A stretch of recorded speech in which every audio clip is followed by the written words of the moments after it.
Okay, guys, we are live. It's Friday night. You know what that means? It means football. We have Keith, as usual, with me in the house at Eaton Ryan on Twitter, and very special guest. He's been on a few times before. Ross from the Redmentv. Ross, how are you? Good, thanks, mate. How are you? Thank you for having me again. We can always have you. We can always find a place for Ross in our hearts and in a podcast. Even after Brian McFadden. Well, you're probably just a little bit lower than Brian McFadden, but anyway. I'll take that. Thanks. Take that. Maybe they'll be next. Keto, how are you? How's your Friday and bank holiday weekend? It's good. It's a busy week now, to be honest with you. It's been busy enough. So listen, I'm looking forward to winding down. Bank holiday weekend for us. So it's good, decent break now into the weekend, into next week. So I'm looking forward to be honest with you. Weather's going to be shit, just looking at the window there, it is powering as well as wet in the outside. That's the way I look at it. Well, that's it. Yeah, that's it. I'll tell you what. Breaking news the last few hours, as we all know, which was a nice bit of news for us. Trent signs an extension to his 2023 contract till 2025 and doubles his wages. I say it is a happy household at the Trent's household tonight. What a sign for Liverpool and for Trent, of course. Ross, what do you make of this? What do you make of that long-term tie down for Trent? A nice little surprise for Friday night, wasn't it? Can't say it's not deserved. I think his performances and the way that he's risen over the past 3-4 years, what he's achieved, the fact that he keeps improving. He wears his heart on his sleeve. He loves his club. He's not deserving on it. He'll be looking around at his performances, his teammates around him that are on a similar wage as you would do in any job probably, and think he deserves a little bit more. So he was all the talk was it was Alisson, Mane, Firmino, Salah. They were all getting deals done, and Trent wasn't really mentioned. Steve put a tweet out before, which is quite poignant, to be fair. It's almost as Liverpool keep things quiet that we're not supposed to know, and they are doing business behind the scenes. So with lots of people that are getting frustrated with transfers at the minute, but that's the way that it should be done, and that's the way I kind of like it. So I made up for him. He deserves it, and good on him. Yeah. No, I mean, like, you look at all our players, all our elite players. Trent, you would say, was elite player now. They're all on 2023 expiry dates, I think, for a lot of them. So there's a lot of work behind the scenes being done. I'm sure it's been Keith going for the last 12 months with Liverpool, trying to tie down these elite players, the likes of Fabinho, Alisson, Van Dijk, Mane, Salah, now Trent. I mean, there's a lot of money as well involved doing that. No, I think most of the players coming in now, you're looking at an improved contract, for a lot of them, to be honest with you, in terms of what they came in for or what they're on. So, and I'm sure the agents are going to be pumping for, bumper contracts, particularly for the guys who are at the tail end of their career, or, potentially at the tail end of their career, whereby they want to maximize the maximum amount, I suppose, that they can get from that. So I think the club is, just the way everything's fallen, is going to be heading into an intense period of lots of work behind the scenes in terms of personnel, with the contracts we've spoken about, trying to renew those. I think there's a few people that probably are on the cusp of being shifted out, and again, that all takes time and effort to do that before we even seen anybody come in. So, I think all that work needs to be done before we see new faces, to be honest with you. So it's going to be a really kind of, I suppose I'm not too sure when the transfer window shuts. You guys might know better than I. You might know, Ross. I don't know the date. I think it's the end of August. So there's a couple of weeks. That's what I was thinking, at the end of August. So listen, realistically, I suppose we've got a full month to try and do a bit of business, and with everybody coming back, we're probably okay to get us through to that particular point. So maybe we're okay, and maybe Klopp is happy enough if his targets are available, by the way, playing the longer game, and happy enough maybe to take some players through if he feels they can walk in day one, because as we know in the past, some players, depending on who they are and their makeup and what they bring day one, may have had to wait upwards of 6 months before they've started to make any kind of, inroads into the first team. So I think there's a huge amount to play, and there's a huge amount up in the air, to be honest with you. But listen, the club, I suppose, in terms of how they've done business over the last couple of years, you can't really doubt or second guess them. They know what they're doing, because people are getting paid to do this, and that's what they do on a daily basis. You've got to have faith in that. I think we do need fresh blood, though. That's something we definitely know, So, since we've won the Champions League, we've only really kind of brought in 2 first-team players when you look at it, So that needs addressing. So, but listen, I still have faith I still have faith in terms of the lads knowing exactly what they want to do. And if they're going to bring anybody in, those targets would have been identified an absolute mile out. And, you know, the clubs obviously want to do business between each other. Agents are lined up. The player wants to come. We don't do business unless that's already in place nowadays. We don't, you know, we don't play games in the press anymore or on social media, really, apart from a little bit of deflection here or there. We're generally, you know, if we want to go for somebody, it's all teed up before we even hear about it, which is fantastic. As Ross said, that's the way we like to see business done, isn't it? No, absolutely. You could be an agent, Keith. If you want. Agent for what? Secret agent, 007, 008. My wife calls me that sometimes. Not really seen enough of me. Ross, so like, yeah, I mean, as Keith said, Liverpool don't just buy players or willy-nilly, just pick a player out of the air. Usually there's loads of work done behind the scenes. They almost take DNA samples at this stage, Liverpool, before they sign anybody. And like, you know what I mean? They usually have it's 12 months away or 18 months away before they say Sal Niguez from Atletico Madrid, which it seems to be up in the air at the moment. So isn't that the way they work, Michael Edwards on his transfer committee, as they're called? It's not just... You know, out of the air. Hold them out of the air. There's plenty of examples since the Virgil van Dijk stuff where Liverpool just don't say anything to anybody. I was having a little pre-chat with you before the show started. You know, I feel really sorry for local journalists. You know, like Neil Jones, Paul Gorst, even James Pearce, because obviously they're trying to do their job and you know, find something to kind of write about or report, whatever. And they're getting no just stick off idiots on Twitter because they haven't got any information. They must be really, you know, just between a rock and a hard place of wanting to deliver some news, but they can't because the club keeps things so quiet. So from a fan's perspective, I really quite like it, but it's, you know, the line of work we're kind of in, it's also quite frustrating because I spent 6, 7, 8 weeks talking about Timo Werner, doing countless shows on Timo Werner last week, and then Jota comes out of nowhere. But as a fan, I actually really like that because that's how it should be done. You know, it's professionals. Fabinho was another one where it was kind of, you know, it was just the next day after Kiev, boom, done. You don't hear anything. So now when I see reports and we're kind of linked to people, I don't take any notice of it. I just don't believe it. You know, you mentioned Sal Niguez there. Doesn't seem like a Liverpool signing to me, like as much as a good player is. But he's been talked about for 2-3 weeks. And you've got all, like, you know, as Keith said, you've got agents trying to do work, and that's just not trying to get their players signed and, you know, bumper deals, whatever. That's them linking them to Liverpool because Liverpool sells or they want to get the player a new contract at the club they're already at. Well, link them to Liverpool, I'll cause a bit of a stink, you know, and then it gets them a bit more money. So like, I know other people use, you know, there's other articles out there like your Marca, your Don Balons, Football Insider, like just loads of shite websites that just want clicks that are trying to sell stuff. So I think the best policy is, and the one that I adapt is, don't pay any attention to. Obviously, I have to talk about players that are linked in with the suit Liverpool and that kind of thing. But for actual transfers, it's linked. Just wait till it's Mel Reddy, Paul Joyce, or the club themselves still dropping it, because until then, it's complete nonsense. And even then, they all thought Timo Werner was coming. They all thought Nabil Fekir was coming. You know, so until it's actually across the line, nothing is done. So just wait. Yeah, no, absolutely. Do you know what another thing? That guy Paul Joyce.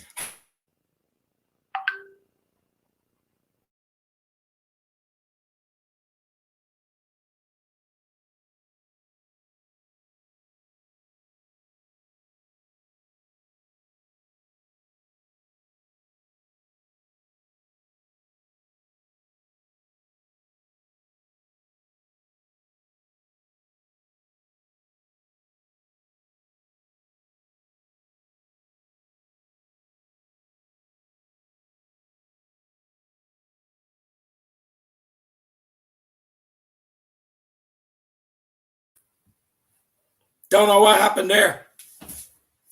Hello?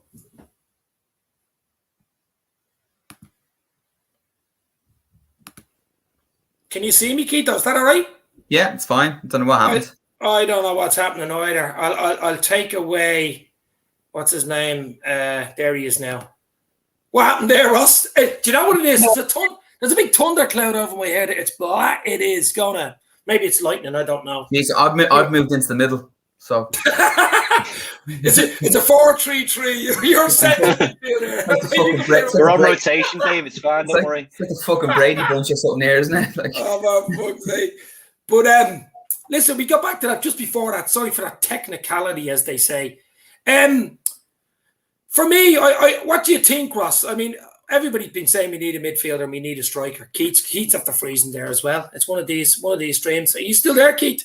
No, I'm still here. Yeah, as far as I know, I'm still here.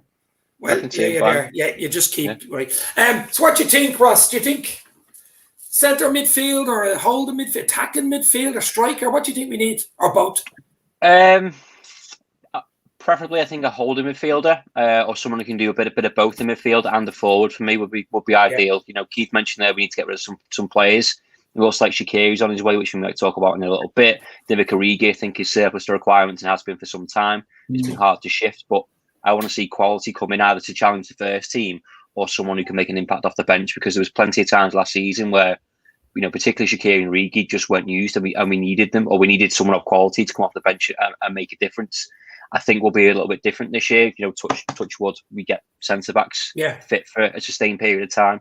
Midfield, I think, is interesting because I've said for a few weeks now, you know, obviously a Genie replacement is ideal. He played a lot of games last season. I think it was 51, but I had a bit of an epiphany yesterday and thought, well, he played a lot of games last season. Well, he played over 51 games last season because we didn't really have a choice, because most of our central midfielders were either injured or were playing centre back. Now, hopefully, we don't have that situation, so it's not 51 games that we have to compensate for. Although I think it is a big chunk. It's just not as bad as I first thought. And then you mix in Harvey Elliott, who's been tested in there. Curtis Jones, I think, will get a bit more game time. But the problem is a massive gamble on Oxlade-Chamberlain, Navigator.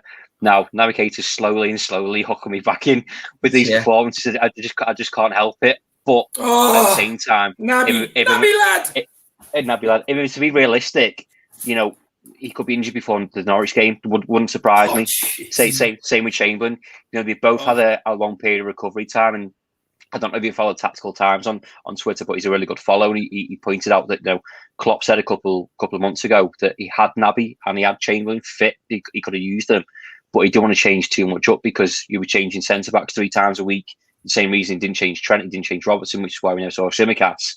So in theory, Naby and Ox have both had a pre-season which has been 6, 7, 8 months, which is what they kind of needed. So hopefully they're fine. But in our heads, what we've had on evidence and their track record of being injured, plus what happened last season with all the defenders, we're all in panic mode and go, well, we don't trust them to be fit for, you know, 30 plus games of the season each. It just won't happen. But I also think you kind of need to kind of think about the future as well, which sounds really bad. You know, the Jordan Henderson contract stuff's kind of popped up. You mentioned a few players that have got 2 years left on the contract. I think Kate is one of them. Jordan Henderson is definitely one of them. So do you get someone else in now so you don't have a headache next season when you're trying to either replace one of them or something else has got to happen? So, you know, it'd be interesting, but definitely a forward for me and someone who can play multiple roles in the midfield, I think would be ideal for me.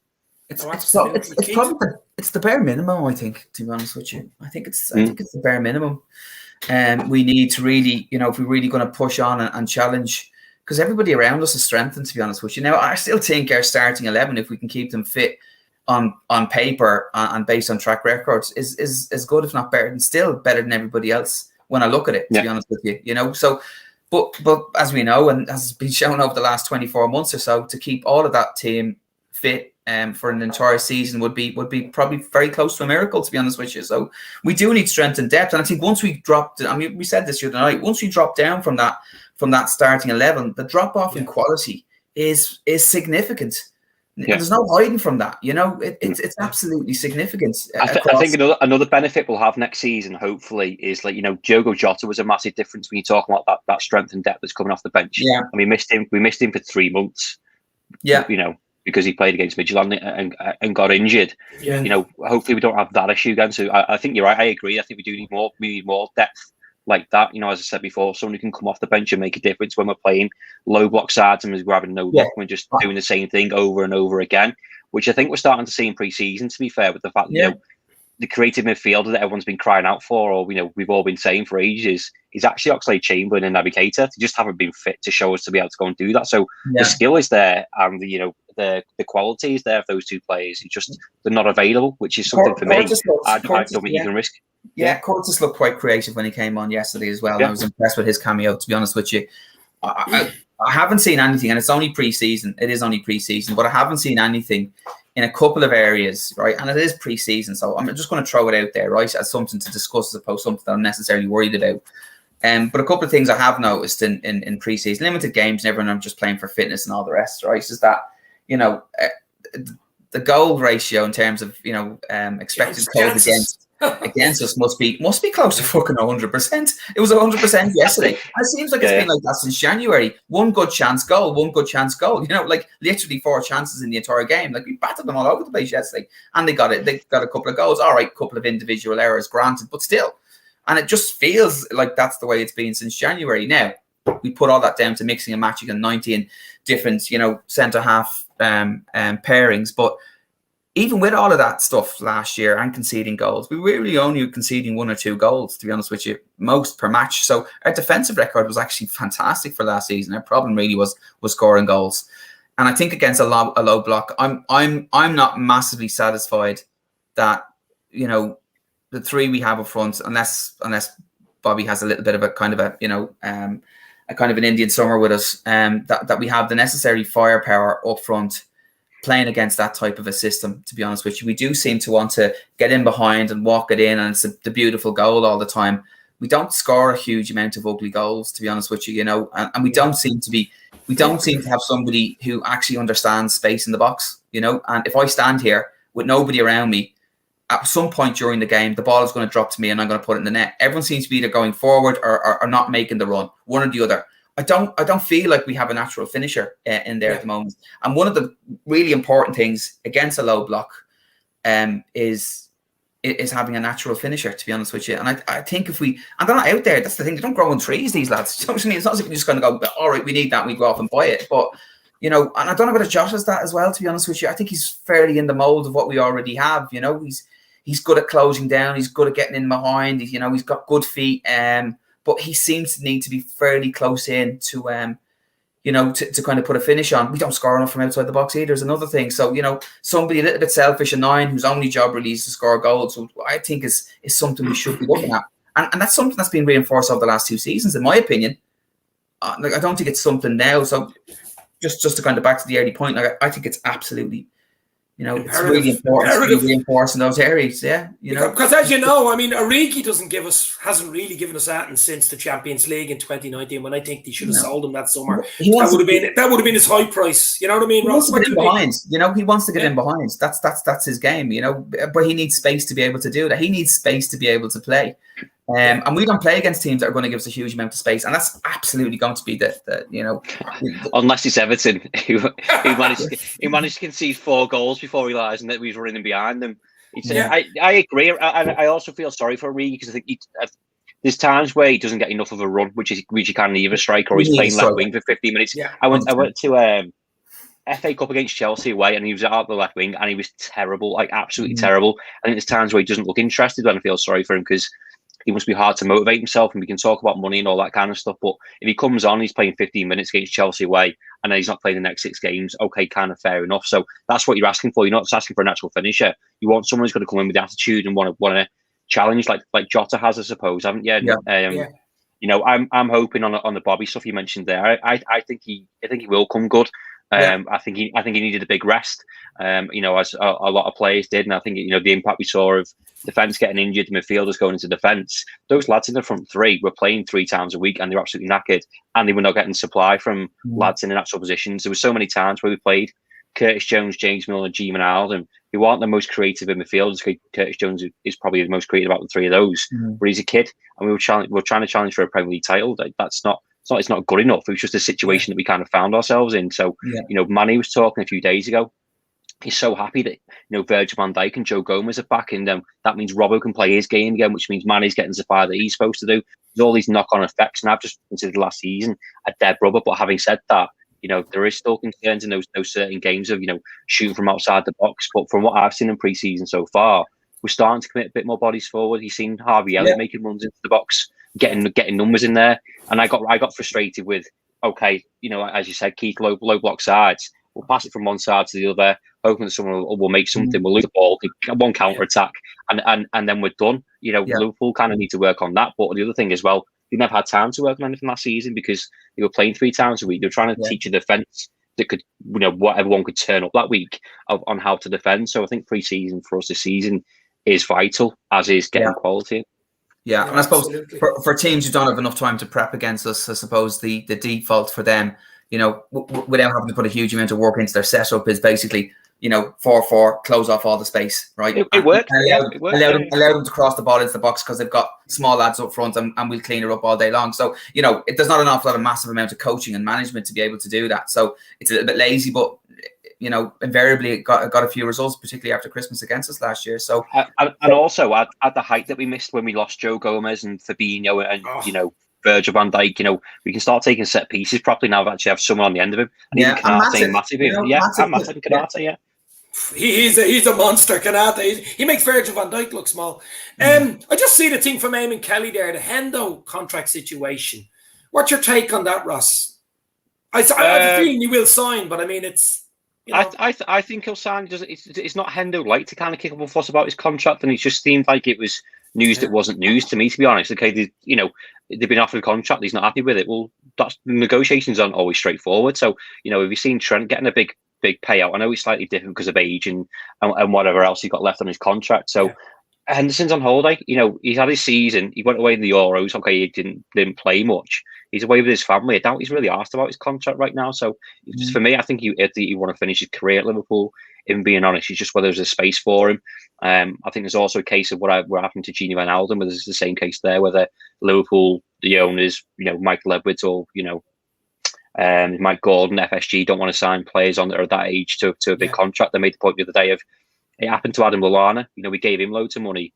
His injury record wasn't the best, and I don't think Jordan Henderson's is either at the minute. I'm not saying I wouldn't give him one, but I think that's for a business model. You would look at that and go, well, we want the same situation. And those fans that are kicking off now for whatever reason, in 2 years' time, if Henderson's not fit every week, but we're paying him 150 grand a week, they'll be kicking off. So it's a hard thing to do. And I said it's normal negotiations. It's just been put out in the air for us all to say. So I'm not surprised whether something similar could have happened to Trent. I mean, going, well, we'll offer you 120, and he's gone, well, I don't want that. And we just never heard about it because he never went out in the air. I think if we're doing a rebuild as well, and you probably look at whatever we do now, whether we do anything now, 2022 is when we have to start looking at a rebuild. Just looking at the age profile, particularly, and probably starting at the front three. Now, if you're looking to build out a new team over a period of time, I suppose what you don't want to have, I suppose, is a relatively kind of a quiet and less managed dressing room as well. So I think having to keep him alongside as you go through, or certainly as you start that rebuild process in terms of instilling the values of the club and what's expected of players, I think it would be imperative to keep him, to be honest with you. Now, I also we're probably not offering him maybe what he thinks he might be worth, because it probably will be his last big contract. And maybe he wants some assurances in terms of hanging around, and maybe there's a coaching or something else kind of role there knocking around. I fully expected to get it done as well, to be honest with you. I think it's a slightly different scenario with Wijnaldum, because that Wijnaldum situation was going on for such a long time that he'd obviously been touted out around the continent. So we probably knew what he had on the table, and what he had on the table was obviously going to be way outside what we could offer him. When you look at having to negotiate with Salah and Mane and all these things coming down the line, so you bow over there, every other agent is walking the door saying, well, okay, I want to be the highest paid, and it just multiplies and multiplies, So probably slightly different with Henderson, but you can fully understand why we couldn't have matched Ginny's demands at that particular stage. I know we went through it the other night, not to bring it back up again, but no, it's important. And as I say, Henderson's very important to the club, even when he's not playing, Ross. I mean, he's the captain of the club. I mean, we know his story, his history coming from Sunderland and all this, and he was leaving at one stage, I think, to go to Fulham at some stage, and he didn't. Someone should do a documentary on it, Dave. Someone should do a documentary on it. I'm just about to turn around and ask you, the next thing. Here we go. The documentary you also have a book on it. The documentary you did on Henderson. Just tell us a bit about that. That was brilliant. Yeah, so it's a 3-part docuseries. I think it's just under 3 hours long. So we spoke to former coaches from Sunderland, Jurgen Klopp, Trent Alexander-Arnold, Steven Gerrard, Kenny Dalglish. His dad was in it for a sustained period of time as well. And we got invited down to his house. Ben and Si went and spoke to him. Got loads of stuff. So it's just this kind of story, which you're basically saying there of, he's 10 years Liverpool. What happened? Nearly getting sold or swapped for Clint Dempsey at one point. Adversity that he had to kind of face to his rise and success at winning trophies, all the stuff that he's doing off the field that Keith's kind of talking about there, the values of Liverpool that he's taken on board, all the shit that he had to take for not being Steven Gerrard, not being the captain that Steven Gerrard was. I'm being a leader on and off the field. So it's celebrating his 10 years at Liverpool, which I think is is rightly deserved, and I think he's changed a lot of people's minds in the past. Certainly 3 or 4 years. Even opposition fans, I think, are starting to think, well, actually, not only is he a really nice fella, he's actually a really good footballer. Technically, he's not the flash player of an Mbappe or FIFA cover star. Despite literally being on FIFA, but he's embodies what Liverpool is about for me. So yeah, we went and did that, and then we've done a book on the back of it as well. No, brilliant. Yeah, can you get that on the Redmentv on the website? Is it? Yeah. Yeah, you can watch the series on the website.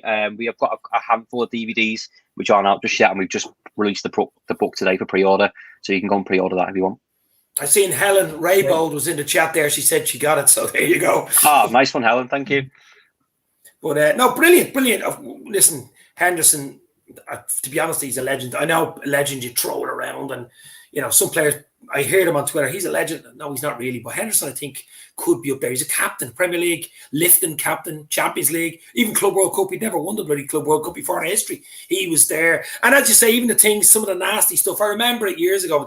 Ferguson was saying about him, I think it was one of his books, talking about him, saying he doesn't think he'd make it and stuff like that. And just for him to come out right at the top. Then the story with his dad having a few health problems in the Champions League final when he came over and hugged right at the end and stuff like that. I mean, as you say, a film could be made of it, an actual movie, like in Hollywood. Never mind like a book or stuff like that. But I mean, absolutely, I hope he signs on the dotted line, stays there, and probably even joins the staff.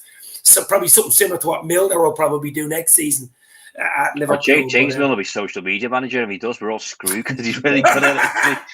He might get a job at Redmentv. You never know. No, because it's my job, Dave. Don't be He's going to get your job, Ross. Your job, yeah. Maybe Dave's LFC chats one day. You never know. Maybe have his own podcast and we'll be nice. Aim high. Yeah.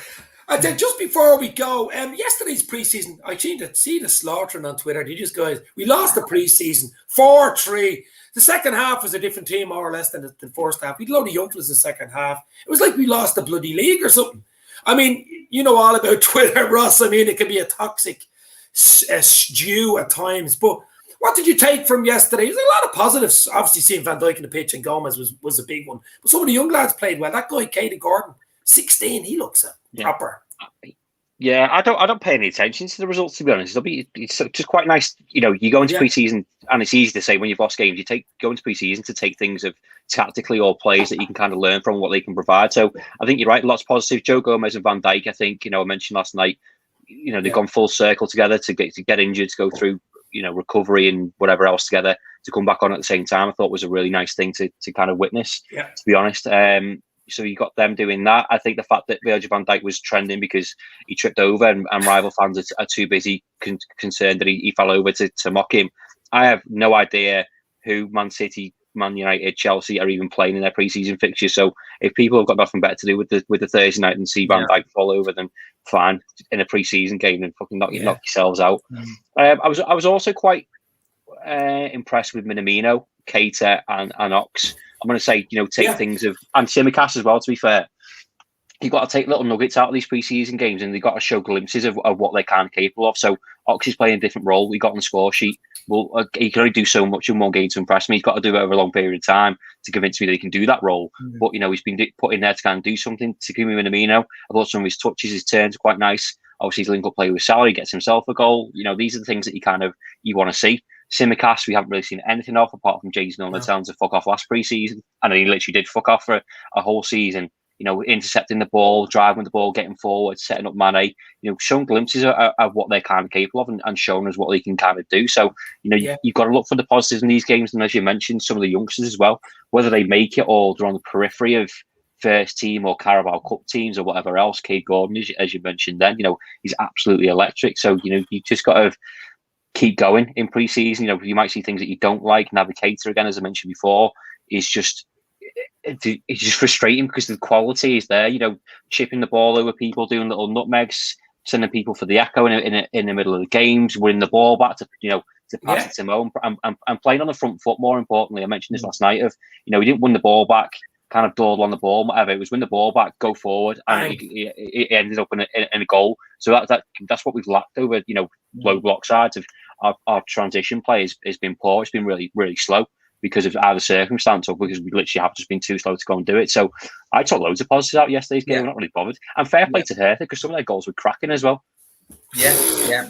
I thought our front third press was as good as it has been. Certainly far better than I'd seen last season, just in terms of our ability to maybe turn the ball over higher. Because once we do that, obviously that completely does away with the low block. So, and obviously for Case's kind of interception to create that goal, that was the thing of that. And to be honest, what I loved about Gordon, although he didn't score, and was how he got himself into the positions. He looks like a natural goal scorer in terms of his positions. All right, it didn't come off on a day. On another day, he could have had a couple, but he knew where to be in the box. And at 16, to have that about you, to know where to be in the box, you can work on the finishing, to be honest with you, and you have plenty of opportunities to do that. But I thought that was really strong. I thought Harvey Elliott started really well. He then drifted out of it, to be honest with you, and I've seen that in a couple of games. But his positional play and where he drops off and where he picks up the ball, and I thought was really clever for someone his age. Wasn't as impressed with Tsimikas, if I'm going to be brutally honest, to be honest with you. I thought he was at fault really for a couple of goals, to be honest with you. He didn't. I thought he was good. He was all right going forward, to be honest with you, but I thought he was slow to react in defence on a couple of occasions. But huge amount. He gave the free kick away, didn't he, for the first goal? Yeah, and he was slow going out. He got caught out of position once or twice going forward. He was very slow going out to close down for the second ball as well. He gave him a huge amount of space for the winger to get his head up to play it into the box before your man took a touch and buried it past Kelleher. So he was a little bit slow there. So we always kind of suppose judge fullbacks and trying to cut out the cross into the box in the first place is one of their primary. You're also trying to judge him comparing to Robertson, who's one of the best left backs in world football, which is why it's so hard for a back to come in. You're right. It's all about opinions anyway, to be honest with you. I just didn't think he was.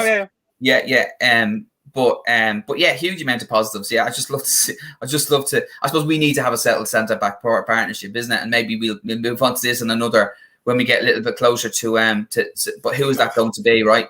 So looking at it, I don't think he's going to start Van Dijk and Gomez. Looking at it the way it is at the moment, I think he's going to give them a little bit more time. So if it's Matip and Kanate, then they probably just need a little bit more time together, to be honest with you, and develop a little bit of an understanding, which doesn't happen overnight. But I'd be more than happy for them to start, to be honest with you, with a view then to move him back in. And then who starts thereafter? Is it Matip and Van Dijk, or is it Gomez and Van Dijk going forward? So some interesting conversations to be had as we move through pre-season. But generally, despite the results, I thought it was a fantastic workout for the lads, and it was really exciting. It was a great game of football, which you don't see in pre-season. They're almost like training games. It was fantastic, to be honest with you. So Do you know what the good thing is as well? We're actually talking about partnerships in centre half, which ones to play. Last year we'd no one there. We were playing centre midfielders. We'd 19 of them. When we get to the magic 20, we definitely had 19. So confident going into the new season, guys, I presume. Hopefully we get one or two more in. I think we might need one or two more, and I think we'll be okay. I think we'll do okay. Ross, I think we'll leave it there. You're on day trippers tonight at 10 o'clock, are you? Busy today, yeah. Everyone's scraping the barrel, I told you. You said it. That's why I got invited on at the last minute. It's nice to know it's not just me down the bottom of the barrel. This scraping. Oh, for fuck's sake. All right, guys. I'll tell you what, that was absolutely brilliant. We'll let you go. Enjoy your Friday night. We'll enjoy our bank holiday. I know Ross probably won't because there isn't a bank holiday. But Ross, enjoy LFC Day Trippers tonight. Guys, in the chat, check out LFC Day Trippers at 10 tonight. Ross will be there. I think Steve Horswich as well at Grizz, isn't it? He is, yeah. Wow, great. That's a good lineup. Yeah. A good lineup. Stay safe. Enjoy your weekend, guys. Thank you very much. And also check out Redmentv. We all know who Redmentv are, don't we, guys? Yes, we do. Cheers.